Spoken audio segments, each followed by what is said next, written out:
እኔ ደጋጋ ነው ወደዋለሁ በቃ ሁሉም ግን ከፍተኛ ትዝታ ያለው ደጋጋ ትምህርት ቤት ነው። አብዲ ኦንላይን ስለሆነ 100 ሺህ ብር ብሎ ለትምህርት ቤቱ ቃል እየገባ ነው። በራሱ አንደበት እንዲናገር ስለፈለኩኝ አብዲ ወየሰማል ካሁን ወር ደሞዜ 2000 ለመለከት አሁን ነው የምልከው 1000 ብር አካውንታችሁን ላኩልኝ ከሰራሁት አሁን 1000 ብር ካለ አሁን የደጋጋ ትምህርት ቤት ችግርን የኔም ችግር ነው ብለን የራሳችን አሻራ ማስቀመጥ ይኖርብናል የሚል ሰላም ጤና ይስጥልኝ። በመላው ዓለም የምትገኙ የአልቡኮ ሚዲያ ተከታታዮች እንደምን አላችሁ? የአልቡኮ ሚዲያ እያዘጋጀ የሚያቀርበው ቅኝት የተሰኘው መሰናዶ ጀምሯል። በባለፈው መሰናዶ የደጋጋ ትምህርት ቤትን አጭር ታሪክ በክፍል 1 ማቅረባችን ይታወሳል። ዛሬ ደግሞ የትምህርት ቤቱን ደረጃ ለማስጠበቅ እየተከናወኑ ያሉ ተግባራትን እንዳስሳለን። በቅድሚያ ቪዲዮውን ላይክ እና ሼር አድርጉ። ለቤቱ አዲስ የሆናችሁ ቻናሉን ሰብስክራይብ አድርጉ።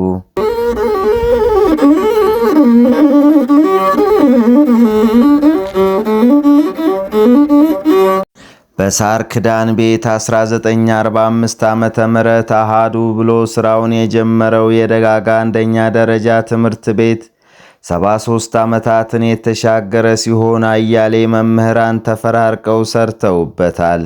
እልፍ አእላፍ ተማሪዎችንም አፍርቷል። ይሁን እንጂ ሁሉም አጋጣሚውን እያገኘ ወደ ተሻለው ሲያዘግም ትምህርት ቤቱ ግን የወላድ መካን ሆኖ ባለበት እንዲቀጥል ሆኗል። በእርግጥም የትምህርት ቤቱን በር ረግጠው ያለፉ ሁሉ የትምህርት ቤቱ ወድቆ መቅረት ሳያሳስባቸው ውሎ አድሮ አያውቅም።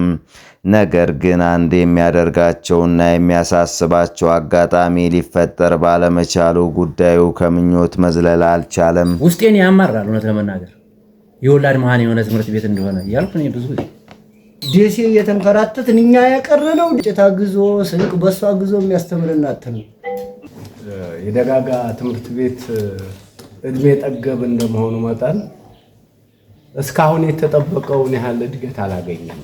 እንደውም አሁን ትንሽ የተወሰነ ጭላንጭል የታየበት አሁን ነው። ዶክተር ስምረት ኢሳያስን፣ ዶክተር አሊ ሰይድን እንደነ ተስፋዬ ጌታቸው ሽፈራው ያሉ ልጆችን ያወጣ ነው በከፍተኛ ደረጃ ተገልጸው መሀል ያለውን ቆጥሮ መዝለል ስለማይችል ይሄን ትውልድ ያፈራ ትምህርት ቤት ግን በተሻለ ቦታ ላይ ይገኛል ወይ? ያ የምናየው ነገር ስለሆነ ነው። አንዲት አጋጣሚ ግን የተረገዘው ሐሳብ ተወልዶ ፍሬ እንዲያፈራ ሰበብ መሆን ቻለች።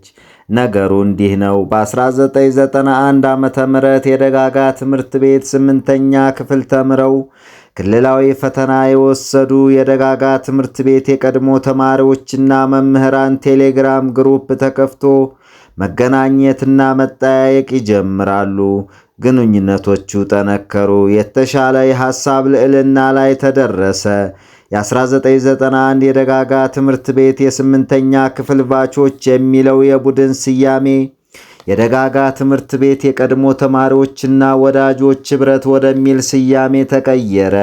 የአባላት ቁጥር ከቀን ወደ ቀን እየጨመረ ሄደ። እንደ ቀልድ የተጀመረ መሰብሰብ ውጤታማ ለውጦች ተመዘገቡበት። የአፋልጉኝ ማስታወቂያዎች መለጠፍ ጀመሩ። የኔም ባቾች አያችሁ ባዩ በዛ። የተገናኘው የሆድ የሆዱን የልጅነት ትዝታዎቹን ማንሳት መጣሉን ተያያዘው። በጎ አድራጎት ድርጅቶች ሲመሰረቱ በየትኛውም አጋጣሚ የሚነሱት በአንድ ግለሰብ ነው። መቅደኒያ ማየት እንችላለን፣ በአንድ ግለሰብ ነው። አበበሽ ጉባኤ ማየት እንችላለን፣ በአንድ ግለሰብ ነው። የዛሬ 20 ምናምን ዓመት ደጋጋ ትምህርት ቤት ትውስታ ወደ ኋላ ተመልሼ በመካከለኛ በረጅም እና በቅርብ ተማሪዎችን ደጋጋ ትምህርት ቤት የፈረቻችሁ ማለት እንዳውቅማ አድርጎኛል። አሁንም ሐሳቦች በለጸጉ። እዚህ ጋር ሁሉንም አንድ የሚያደርግ ጉዳይ አለ። ከአንድ ማህፀን የተፈለፈሉ በአንድ ማዕድ ቀለም የተጋሩ አይኖች ሁሉ አንድ ቦታ ላይ ያርፋሉ። የኔም ያንተም ያንቺም የኛም የናንተም የጋራ ቤታችን ደጋጋ ትምህርት ቤት ናትና አዎ ዛሬ ላይ እኛ ራሳችን እንችለናል። ነገር ግን እኛን ለማቃናት ስትል ጎብጣለች። እኛን ለመጠበቅ ስትል ብርድና ውርጩ፣ ፀሐይና ነፋሱ፣ ዝናብና ጎርፉ ተፈራርቀው ማዲያት አልብሰዋታል። አጥንቷ ገጧል፣ ቆዳዋም አሸብሽቧል። ትምህርት ቤታችን የቀለም ቤታችን ሰበስብ አንድ ጋር ሳይሆን ማለት ሀሳብ ቢኖርም አንድ ሰው ምንም ስለማያደርግ ማለት ነው። በአንድ ጋር ሲሆን ግን ኃይል ብርታት ስለሚኖር ይህ ሀሳብ መጀመሩ ብቻ በቂ ነው። የፈጠራቸው ልጆች ብቻ በቂው ናቸው። በመሆኑም ለምን ታሪክ አንሰራም የሚሉ ሐሳቦች ከያቅጣጫው መሰንዘር ጀመሩ። በእርግጥም ታሪክ መስራት ይቻላል። ለምን ቢባል 50 ሎሚ ለአንድ ሰው ሸክሙ ለ50 ሰው ጌጡ ነውና። ጉዳዩም ቅርጽ መያዝ ጀመረ። የህብረቱ ምስረታ በሳልመኔ ከተማ ተከናወነ። ኮሚቴ ተዋቀረ። መተዳደሪያ ደንቦች ተዘጋጁ። አካውንት ተከፈተ። ደጋጋና ሳልመኔ መድረኮች ተካሄዱ። ወደ አካውንቱ ገንዘብ ገቢ መሆን ጀመረ። ይህ መረጃ እስከተጠናቀረበት ጊዜ ድረስም 130 ሺህ ብር ወደ አካውንታችን ገቢ የሆነ ሲሆን ከ250 ሺህ ብር በላይ ደግሞ ቃል ተገብቷል። የታቀደው ዓላማ የታቀደው እቅድ ውጤታማ እንደሚሆን ፍሬ እንደሚያፈራ እርግጠኛ ነኝ። በቃ ምንም የምጠራጠረው ነገር አይኖርም። አይዟችሁ፣ በርቱ። በገንዘብ የሚደግፍ በገንዘብ ሀሳብም የሚደግፍ ካለ ሀሳቡን ዛሬ ነገ ሳይል ቶሎ ጠብ ማድረግ አለበት። ባለኝ አቅም 1000 ብር አሁን ገቢ አደርጋለሁ። ባለኝ መልኩ ለመደገፍ ዝግጁ ነኝ። ቴሌግራሙ ላይ ገብቼ ባየሁት ተሳትፎ 1000 ብር አስገብቻለሁ። አሁንም ኢንሻአላህ እንዲሁ 1000 ብር አስገባለሁ። ከዚህ ቀጥሎ ከኔ ብቻ ሳይሆን ከኔ ቤተሰቦች ምን ሊገኝ ይችላል የሚለው ነገር ታሳቢ አደርጋለሁ። እኔ ከአሁን ወር ደሞዜ 2000 ለመለከት ባለፈውም ቃል አልገባሁም። አሁን ከሚያዝያ ወርና ከግንቦት ወር ደሞዝ 2000 ብር ቃል ገብቻለሁኝ። ባለፈው ቃል የገባሁት አለ ያንን በዚህ ወር ውስጥ ከፍላለሁኝ። ገንዘብም ደግሞ ቃል እየገባን ወደኋላ መቅረት የለብንም። ቶሎ ቶሎ ብለን ማድረግ የሚገባንን እያደረግን ፍሬውን ማየት አለብን ማለት ነው። እናንተም እድሜና ጤና ይስጣችሁ። እኔ ደጋጋን እወደዋለሁ። በቃ አልኩ።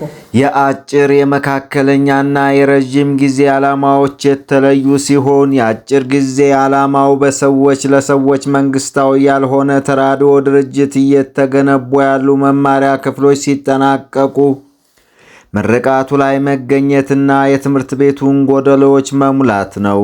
የመካከለኛ ጊዜ ዓላማው ደግሞ በ2020 ዓመተ ምህረት 75ኛ ዓመት የአልማዝ ኢዮቤልዩ በዓሉን ማክበርና የቀድሞ ተማሪዎችና ወዳጆቹን አቅም ተጠቅሞ ትምህርት ቤቱን ሊመጥን የሚችል ግንባታ ለማከናወን የመሰረት ድንጋይ መጣል ነው። የረጅም ጊዜ ዓላማው ደግሞ ከትምህርት ቤት በዘለለ በወረዳ ደረጃ ላሉ የትምህርት ተቋማት ምሳሌና ደጋፊ የሚሆን አደረጃጀት እንዲፈጠር ማድረግ የሚሉ ናቸው። ከረጅም ጊዜ አንጻር ከደጋጋ ተማሪዎች ህብረት አድጎ የአልብኮ ተማሪዎች ህብረት የአልብኮ ህብረት ሆኖ በአልብኮ ወረዳ ውስጥ ያሉ ትምህርት ቤቶችን ችግር የሚፈታ ማህበር የማድረግ እቅድ ይዞ እየሰራ ስለሆነ እናግዛለን፣ እንተባበራለን። እናንተም ጠንክሩ። መንግስትም እውቅና አለው፣ ከጎናችን ነው። አሉባልታ እናዳምጥ የሚል ነገር ባጭሩ ለማሳሰብ ነው። አመሰግናለሁ። ቤተ ሙከራም እንደምታዩት የለም። ቤተ መጽሐፍም አሁን በአዲሱ ስርዓተ ትምህርት የተቀረጹ መጽሐፍት የሉም። ሰላም ነው እንዴ? እንዴት ነው? እያለቀ ነው ትምህርት ቤታችን። ማሻአላህ ብለናል። ደስ ይላል፣ ደስ ይላል። በርታ። ህብረቱ የአጭር የመካከለኛና የረጅም ጊዜ እቅድ አቅዷል። እሱን ለማሳካት ሁላችንም ቁርጠኛ መሆን አለብን። ለካ ለሁሉም ጊዜ አለው። የትምህርት ቤታችንን እንባ የምናብስበት የትንሣኤ ዕለት የደረሰ ይመስላል። የአገር ልጆች ርብርብ ያስደምማል። እንኳንም በሕይወት አቆየኝ የሚለው በስቷል። እንዲህ ነው እንጂ መወለድ፣ እንዲህ ነው እንጂ መታደል። ዛሬ ላይ ያለው ጅማሮ ይበል የሚያሰኝ ነው። ነገር ግን መቀጠልን ያሻል። ለዚህ ደግሞ የኔ፣ ያንተ፣ ያንቺ፣ የኛ፣ የናንተ ርብርብ ያስፈልጋል። ደጋጋ ትምህርት ቤት እንዲህ ትላለች። እኔም ጠራኋችሁ፣ እናም ቶሎንና ጠይቁኝ። ስለሆነም ያልሰማችሁ ስሙ፣ የሰማችሁ አሰሙ። ጋን በጠጠር ይደገፋልና ተጋግዘን ትምህርት ቤታችንን የከፍታው ማማ ላይ እናቃናት ይላሉ። ጉዳዩን በፊት አውራሪነት እያስተባበሩ የሚገኙት የቁርጥ ቀን ልጆቿ ቁርጠኝነት ከምን ይጀምራል? አባላቱን ከማፍራት ይጀምራል። ቴሌግራም ግሩፕ ላይ አድ ከማድረግ ይጀምራል። የደጋጋ ትምህርት ቤት 73 ዓመት ካስቆጠረ እንደው አቬሬጅ ብናስበው 500 ያህል ተማሪ በየአመቱ እንትን ብን ወደ 37000 36000 አለ። ያ 50% ማህበራዊ ሚዲያ የማይጠቀም በህይወት የሌለ ምናምን ብለን ብናስብ 50% ቢኖር 17000 ይኖራል። እንዴት አድ ማድረግ ይቸግረናል? አድ ስናደርግ ሀብት እንደሚኖር ስለማሰብ ነው። አባቶቻችን ያሉ ከሰጩ አሳጩ ይብላሉ። አሽሟጣጭ ያስፈልጋል። እኛ የምንበላውን እንጀራ መርሳት የለብንም። የተማርንበት ትምህርት ቤት ልጆቻችን ያስተማርንበት ትምህርት ቤት ነው። ባለቤት ካልጮኸ ጎረቤት አይረዳም ይባላል። እዚሁ ከምድጃው ያለ ነው። ሰዎች ካልጮህን አድማስ ባሻገር ያለው ሊረዳን አይችልም። ስንት እጃቸው ሰፊ የሆነ ክንዳቸው ረጅም የሆነ አካሎች አሉ።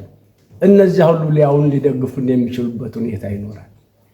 ስለዚህ በደጋጋ ትምህርት ቤት የተማሩ አነሰም አደገም ለዚህ ደረጃ በቅተው ዛሬ በውጭ ዓለም የሚኖሩ ይችን ትምህርት ቤት ሊታደጓት፣ ይችን ትምህርት ቤት ሊአዲሷት እንደው ሌሎች ዓለሞች፣ ሌሎች አገሮች፣ ሌሎች ትምህርት ቤቶች የደረሱበትን ደረጃ ሊያደርሱ የሚቻልበትን ሁኔታ እንዲፈጥሩ ከወዲሁ የኛ ዝመተን ይህን ስብሰባ ተሳትፈን ከመሄድ ባሻገር ወላይ ዘመዶች ሊኖሩን ይችላሉ።